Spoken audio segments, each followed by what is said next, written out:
Salwan ಮೊಮಿಕ್ ಎಂಬ 38 ವರ್ಷದ ವ್ಯಕ್ತಿಯನ್ನು ಸ್ವೀಡನ್ನಲ್ಲಿ ಗುಂಡಿಟ್ಟು ಹತ್ಯೆ ಮಾಡಲಾಗಿದೆ. ಅಲ್ಲದೆ ಈ ಪ್ರಕರಣ ಸೋಷಿಯಲ್ ಮೀಡಿಯಾದಲ್ಲಿ ಭಾರೀ ಚರ್ಚೆಗೂ ಒಳಗಾಗಿದೆ.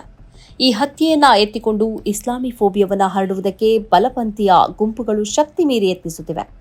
ಇಸ್ಲಾಂ ಅಸಹಿಷ್ಣುವಾಗಿದೆ ಮತ್ತು ಅಶಾಂತಿಯೇ ಅದರ ಗುಣ ಎಂದೆಲ್ಲ ಸೋಷಿಯಲ್ ಮೀಡಿಯಾದಲ್ಲಿ ಚರ್ಚಿಸಲಾಗುತ್ತಿದೆ. ಈತ ಮೂಲತಃ ಇರಾಕ್ನ ವ್ಯಕ್ತಿ. 2018ರಲ್ಲಿ ಈತ ಸ್ವೀಡನ್ಗೆ ಬಂದಿದ್ದಾನೆ. 2023ರಲ್ಲಿ ಈತ ಸಲ್ವಾನ್ ನಜೀಮ್ ಜೊತೆ ಸೇರಿ ಕುರಾನ್ ಅನ್ನು ಸುಟ್ಟಿದ್ದಾನೆ. ಒಂದು ಬಾರಿಯಲ್ಲ, ಪದೇ ಪದೇ ಈ ಕೃತ್ಯ ಎಸಗಿದ್ದಾನೆ. ಸ್ವೀಡನ್ನ ಸ್ಟಾಕ್ ಹೋಮ್ನಲ್ಲಿರುವ ಮಸೀದಿಯ ಹೊರಗಡೆ ಇವರಿಬ್ಬರು ಕುರಾನ್ ಅನ್ನು ಸುಟ್ಟಿರುವ ಬಗ್ಗೆ ಮತ್ತು ಮುಸ್ಲಿಮರ ಕುರಿತು ನಿಂದನೀಯವಾಗಿ ಮಾತನಾಡಿರುವ ಬಗ್ಗೆ ನ್ಯಾಯಾಲಯಕ್ಕೆ ಚಾರ್ಜ್ ಶೀಟ್ ಸಲ್ಲಿಸಲಾಗಿದೆ. ಈ ಪ್ರಕರಣದ ವಿಚಾರಣೆ ನಡೆದು ತೀರ್ಪು ನೀಡುವುದಕ್ಕೆ ಕೆಲವೇ ಗಂಟೆಗಳು ಇರುವ ಸಮಯದಲ್ಲೇ ಈತನನ್ನ ಹತ್ಯೆ ಮಾಡಲಾಗಿದೆ. ಇದಿಷ್ಟು ಘಟನೆ. ಆದರೆ ಈ ಹತ್ಯೆಯನ್ನ ಎತ್ತಿಕೊಂಡು ಬಲಪಂಥೀಯ ಗುಂಪುಗಳು ಸೋಷಿಯಲ್ ಮೀಡಿಯಾದಲ್ಲಿ ಇಸ್ಲಾಮನ್ನು ಪ್ರಶ್ನಿಸುತ್ತಿವೆ. ಇಸ್ಲಾಂ ಅಸಹಿಷ್ಣುತೆಯ ಧರ್ಮ ಎಂದು ಹೇಳುತ್ತಿವೆ. ಅನೇಕ ಮಂದಿ ಸೋಷಿಯಲ್ ಮೀಡಿಯಾದಲ್ಲಿ ಇಸ್ಲಾಂನ ಕುರಿತಂತೆ ನಿಂದನೀಯವಾಗಿ ಪ್ರತಿಕ್ರಿಯೆ ವ್ಯಕ್ತಪಡಿಸುತ್ತಿದ್ದಾರೆ. ಇಸ್ಲಾಮನ್ನು ಪ್ರಶ್ನಿಸಿದ್ರೆ ಉಳಿಗಾಲವಿಲ್ಲ ಎಂದು ಮುಂತಾಗಿ ಬರೆಯುತ್ತಿದ್ದಾರೆ. ತಮಾಷೆ ಏನಂದ್ರೆ, ಇದೇ ಭಾರತದಲ್ಲಿ ಧರ್ಮದ ಕಾರಣಕ್ಕಾಗಿ ಗೌರಿ ಲಂಕೇಶ್ರನ್ನ ಹತ್ಯೆ ಮಾಡಲಾಗಿತ್ತು. ಕಲ್ಬುರ್ಗಿ, ಪನ್ಸಾರೆ, ದಾಬೋಳ್ಕರ್ ಮುಂತಾದವರನ್ನ ಇದೇ ಧರ್ಮದ ಕಾರಣಕ್ಕಾಗಿ ಹತ್ಯೆ ಮಾಡಲಾಗಿತ್ತು. ಆ ಪ್ರಕರಣ ಈಗಲೂ ನ್ಯಾಯಾಲಯದಲ್ಲಿದೆ. ಆದರೆ ದ್ವೇಷವನ್ನ ಹರಡುವವರು ಈ ಯಾವುದನ್ನು ಉಲ್ಲೇಖಿಸುತ್ತಿಲ್ಲ.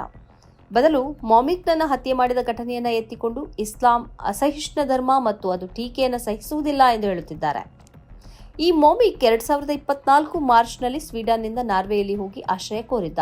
ಸ್ವೀಡನ್ ಫ್ರೀಡಮ್ ಆಫ್ ಸ್ಪೀಚ್ ಬರೇ ನಾಟಕ ಎಂದು ಹೇಳಿದ್ದ. ಆದರೆ ವಾರಗಳ ಬಳಿಕ ನಾರ್ವೆ ಆತನನ್ನ ಮರಳಿ ಸ್ವೀಡನ್ಗೆ ಗಡೀಪಾರು ಮಾಡಿತ್ತು. ಮೊಮಿಕ್ನನ್ನ ಹತ್ಯೆ ಮಾಡಿದ್ದನ್ನು ಯಾರೂ ಸಮರ್ಥಿಸುವುದಿಲ್ಲ, ಸಮರ್ಥಿಸಬಾರದು ಕೂಡ. ಆತ ತಪ್ಪೆಸಗಿದ್ದರೆ ಅದನ್ನ ನೋಡಿಕೊಳ್ಳುವುದಕ್ಕೆ ನ್ಯಾಯಾಲಯ ಇದೆ. ಕಾನೂನು ಕೈಗೆತ್ತಿಕೊಳ್ಳುವುದು ಅಪರಾಧ. ಆದರೆ ನಮ್ಮದೇ ನೆಲದಲ್ಲಿ ಧರ್ಮದ ಕಾರಣಕ್ಕಾಗಿ ಹಲವರನ್ನ ಹತ್ಯೆ ಮಾಡಲಾಗಿದೆಯಲ್ಲ, ಅದರ ಬಗ್ಗೆ ಒಂದೇ ಒಂದು ಮಾತನ್ನೂ ಆಡದೆ ಎಲ್ಲೋ ದೂರದ ಸ್ವೀಡನ್ನಲ್ಲಿ ನಡೆದ ಹತ್ಯೆಯನ್ನು ಎತ್ತಿಕೊಂಡು ಇಸ್ಲಾಮಿ ಫೋಬಿಯಾವನ್ನು ಹರಡುವುದು, ಮುಸ್ಲಿಮರನ್ನ ಅಸಹಿಷ್ಣುಗಳಂತೆ ಮತ್ತು ಕೆಟ್ಟವರಂತೆ ಬಿಂಬಿಸುವುದು ವಿಪರ್ಯಾಸ. ಈ ಮೂಲಕ ಕಲ್ಪಿತ ಮತ್ತು ಏಕಮುಖವಾದ ಸುದ್ದಿಯನ್ನು ಹರಡುವ ಪ್ರಯತ್ನವನ್ನ ಬಲಪಂಥೀಯ ಶಕ್ತಿಗಳು ನಡೆಸುತ್ತಿವೆ. ನಿಜವಾಗಿ ಆದರೆ ಕುರಾನ್ ಅಂತಲ್ಲ, ಯಾವ ಧರ್ಮಗ್ರಂಥವನ್ನು ಸುಡಬಾರದು. ಬೈಬಲ್ ಅನ್ನು ಸುಡಬಾರದು, ಭಗವದ್ಗೀತೆಯನ್ನು ಸುಡಬಾರದು. ಇವುಗಳನ್ನ ಧರ್ಮಗ್ರಂಥವಾಗಿ ಒಪ್ಪಿಕೊಂಡಿರುವ ಮತ್ತು ಅನುಸರಿಸುತ್ತಿರುವ ಕೋಟ್ಯಾಂತರ ಮಂದಿ ಈ ಜಗತ್ತಿನಲ್ಲಿದ್ದಾರೆ. ಅಂತವರನ್ನ ಇಂತಹ ಕೃತ್ಯಗಳು ಘಾಸಿಗೊಳಿಸುತ್ತವೆ. ಆದರೆ ಅದರ ಹೆಸರಲ್ಲಿ ಕಾನೂನನ್ನ ಕೈಗೆತ್ತಿಕೊಳ್ಳುವುದು ಅಪರಾಧ.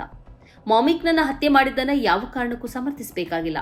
ಆದರೆ ಆತನ ಹತ್ಯೆಯನ್ನು ಎತ್ತಿಕೊಂಡು ಈ ದೇಶದಲ್ಲಿ ಅರ್ಧ ಸತ್ಯವನ್ನ ಹರಡುವ ಮತ್ತು ಪೂರ್ಣ ಪ್ರಮಾಣದ ಸುಳ್ಳನ್ನು ಹಂಚುವವರ ಬಗ್ಗೆ ಎಲ್ಲರೂ ಜಾಗರೂಕರಾಗಿರಬೇಕು.